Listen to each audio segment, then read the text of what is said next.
Oh, Marcus! Yes. Marcus! The first time we invited Cliff to Berea to see our credit union, we put him in this bed and breakfast. I remember for peace and quiet. What was it called? Clover Bottom or something like that. But for peace and quiet, and he spent the night.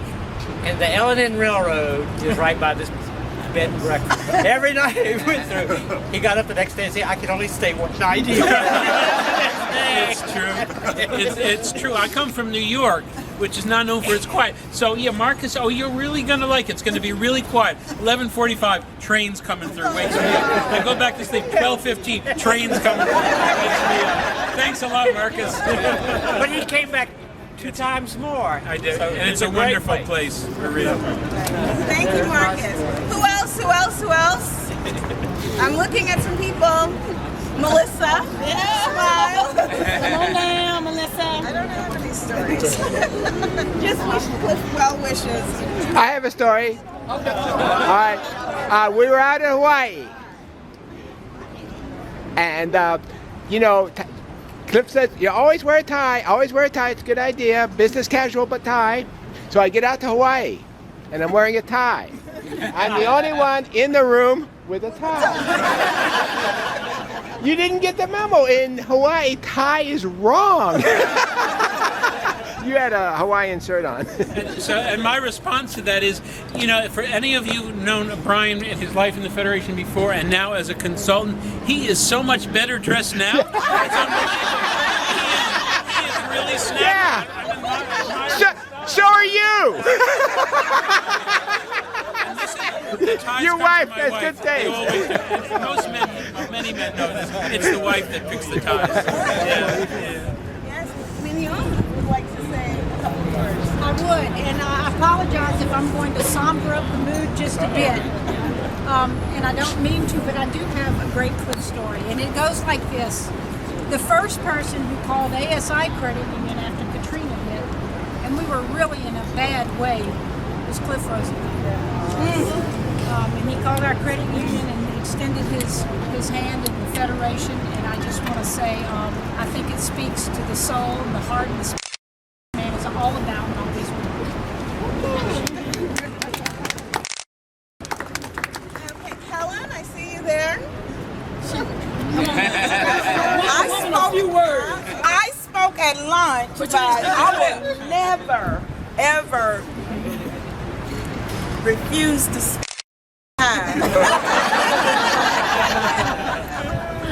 I know you all hear a lot about what our credit union is doing and how well we're doing, but the turning point for our credit union was the day that Cliff accosted me at a GAC. and it was fun. It was all in love for me to become a part of the Federation, and I did. And that was over probably 11 years ago or so. Wow. And from that point on, the resources, the connections, and I think I was good for Cliff because I kind of mellowed Cliff. I'm a political guru, and I said, okay, Cliff, now come on, we can get more done. So that's I think my legacy to Cliff is kind of calming Cliff down and still getting a lot accomplished. See, no, actually, it's really the opposite. It's getting me charged up. It's like, God, this woman is doing all this stuff. So I got 2 stories. One is is Sheila here? I think Sheila was with us, and Helen, when you came to New York, and you wanted to see these financial empowerment centers in Bedford-Stuyvesant. So I said, it's really, it's much easier to take the subway than the car. And really it was. But these ladies are wearing their heels, and I'm taking them down the subway, and I'm taking them up the subway, and I got a look from them. It's just that, that New York attitude that it just doesn't play everywhere.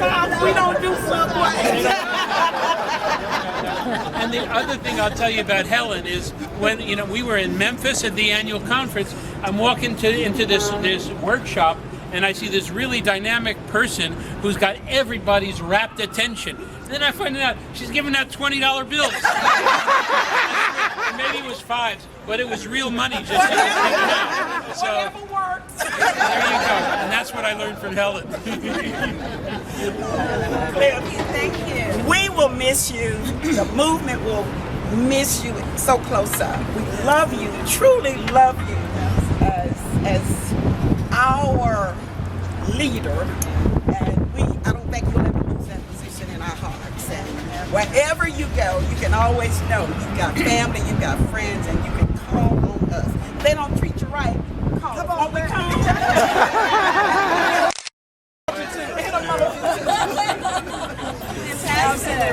Who else? Who's the next person? Pam! Pam already spoke. Pam? Oh, I bet you got a story. I can have a story about Cliff, but I would like to ask you a question. You told me a story that how you formed this credit union. Can you say it once more? How I didn't form Union Settlement, no. But you're the founder. Where do you start it? Of the Federation? Yeah, I'll talk a little bit about that tomorrow. But what I'll tell about Union Settlement is that everybody's special, but there are those who house you when you're homeless.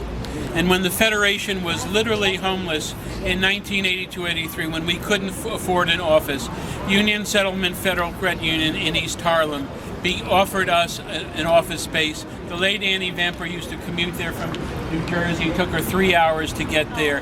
And I'm a member 4,000. I won't tell you my number on it, but it starts with 4,000. And I've been a member of Union Settlement for 30 years. And I'm on payroll deduction. And that's one of the many credit unions that's close to my heart. That's the story. All right. Barbara, I'm looking at you. I've known Cliff for a long time, and like everybody else, we have so many great stories. We have board stories to talk about, and then we have all the struggles that you have helped all of our credit unions go through. And you know, I think one of your greatest legacy is not only what you've given us, but with that we now all know each other, and we can call on each other. And you know, your wisdom, your hang in there has just been wonderful. So thank you so much. Thank you.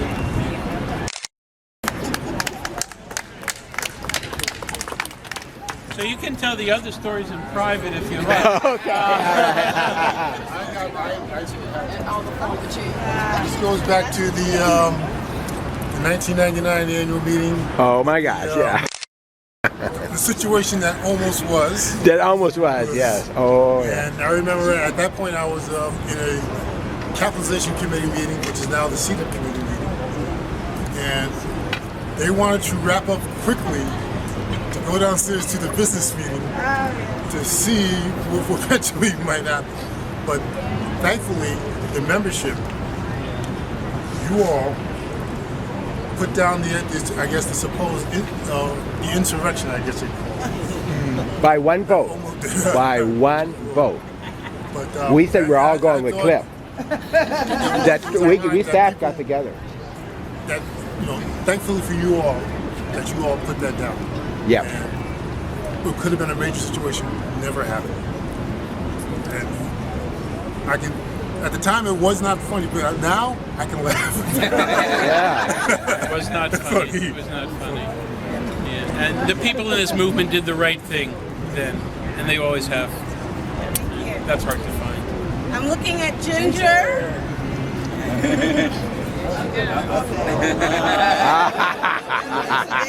Getting down. All right. I don't have anything fancy to say to you, but I can't remember not knowing you, and I can't remember not loving you. Cliff and I have been involved with credit unions for 30 years, and you have been a shining light in my life for all that time. And so I just want to thank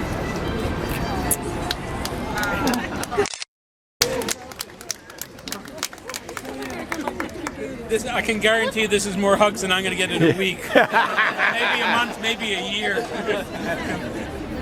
Michael Chan, would you like to say a couple of words? Well, okay. Cliff always mentions that there's we started off roughly. You guys speak up, I get on top of Cliff you. always mentions that we roughly started about the same time on there. And all I remember is that walking into a meeting on there, and there's Cliff. Of course, he's got a lot more hair back then and all. Not much more. He was inspiring then, and he's still inspiring now. And particularly, everyone knows because we've all shared in that. And Thank you, Michael. Thank you. It's true. yeah. I've known Michael every step of the way since October 1980. Yeah. And Yeah. it's true. Anyone else? Anyone else? I know somebody, Linda. Linda, you have to have a story with writing the. Linda, yes.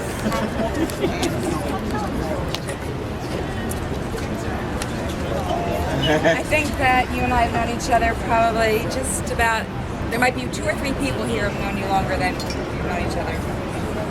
I actually knew Cliff when he was skinny. There's a roast for you. When we had that conference Oh, Lord. in, it was a long time ago. It was long before either one of us Wow. were in credit Wow. unions. We honored Cliff at our 25th gala anniversary last year at the Lower East Side. So I kind of said it all then, but I meant it then and I mean it now. We wouldn't be, our credit union would not be here if it were not for Cliff. And How about the? Thank you. Same birthday, And we have the same birthday. April 20th. And my wife so does does too. his wife and his father-in-law. So, yeah. Cliff always says it's Hitler's birthday. He always reminds us. April 20th. Oh my God! Birthday's April 20th. You too? Oh, right. Everyone. Come on up.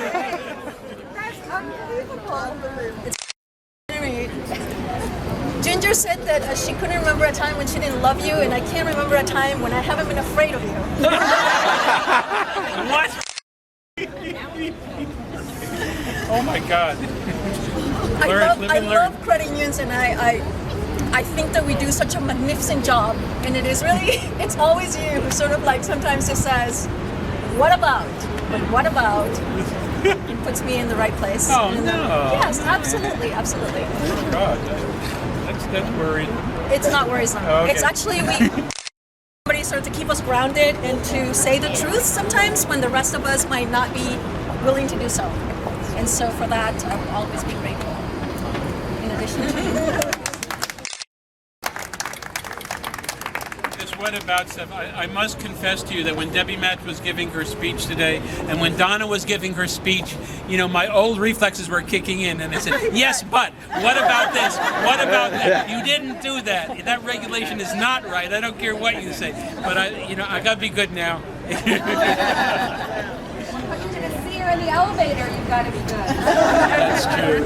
And I was sitting next to Donna Gambrell on the airplane, coming down. And I only slept for half of the time. These lying feds, what can I tell you? I want to say something. Back in 1980, we were in the Brooklyn office, and what was that lady's name that did the newsletter that used to slam the door? Maxine. Maxine comes in and says there's a Russian spy that wants to interview for the job, And he says, I speak Russian. I come out of Columbia. I speak Russian. I come out of Columbia University. I'm a farm worker, a credit union. I'm doing farm work or whatever you're doing. I said, this is one of us, I figured he's trying to get a cover, for his. He's a double agent. we used anybody to get our hands on. If they had something to give, we got it, So we let him in, and I said, we don't pay much. It's more than I was making. But man was just what we needed, And we had some good years together, and I was there for some of the years, but he put a lot of the meat together that we were fighting hard, And he fought with us, but he at the end of it, he brought more out of the system than I could ever bring out of it. But we had a wonderful time together, and we landed taking this into our homes for a while, right? We did. And then I was gone. I had 4 kids, and he had the energy and took it from me. 6 or whatever. I have 6 now, yeah. I don't know what we had then. And some of the fondest thing was when we moved this into our homes, his little daughter used to crawl up the steps in diapers and insist she sit on Daddy's lap. And you know, Cliff can be very serious, and he's trying to do something on the computer, and she made sure he gave her the attention, which you gave her anyway. But this was gold, and 30-some years later, this is gold. You know, and he's going to go and wash it and mess him up a little bit in there too. So, Thank you, Jim. Thank you, Jim. Yeah. The last boss I had over the last 30 years. Is there anyone else? Is there anyone else? I think somebody's creeping up from behind you. She'll tell you the dirty ones later and the clean ones Well, I picked up Cliff one day. I was in New Orleans and he needed to be picked up in front of a hotel. So I climbed into my. I had some music playing in the car. He says, "Man, that sounds like the Allman Brothers." I was like, "This guy's cool." I could picture him. All of a sudden, I flashed back to Cliff at Woodstock or something. I said, "I know he was there." And so anyway, I dug that. Then he asked. He reminded me again. What was that music? So I brought it. Oh, you get your own copy. Oh, the amazing. Thank you. To be honest with you, it's an Atlanta band, a Southern Terrific. rock band. So Cool. Thank you so much. That's great. One thing you don't know about Cliff, he doesn't like dirty jokes. So I The rest of us do, Joyce. I scoured my memory for a clean joke. So just for Cliff, I have a clean joke. This couple gets married, and the man loves helicopters. Brian, it's a little bit for you too. Okay. And this man loves helicopters, so he takes the new bride out to a heliport, and there's a sign there. It says $50, half an hour helicopter ride. And he says to the wife, "Would you like to go up?" She says it's $50. $50 is $50. So they go home. The man's a little bit disappointed. Every year, he takes her to the heliport and he pleads with her, and she points to the sign. $50 is $50. Anyway, it gets to be their golden anniversary. They go to the heliport, and the owner recognizes them, of course, and he remembers the conversation always. So he says to them, "Look, I'll take you up, but you can't say one word. If you say one word, I charge you. You don't say a word, you ride for free." So they say, okay, they go up, and after 25 minutes, the pilot realizes he made a bad deal because they're not saying anything. So he starts with the loop-de-loop and the spins and backward, forward, drop, up, and nothing. So he lands the plane, he gets out, he opens the door, the old man comes out, and the pilot says, "Where's your wife?" He says, "She fell out at the first loop-de-loop." He said, "My God, why didn't you say something?" He says, $50.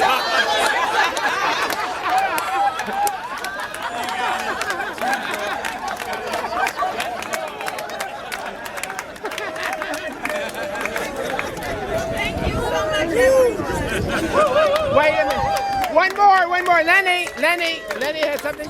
Oh, you look like you're approaching. Okay. Okay. Panda.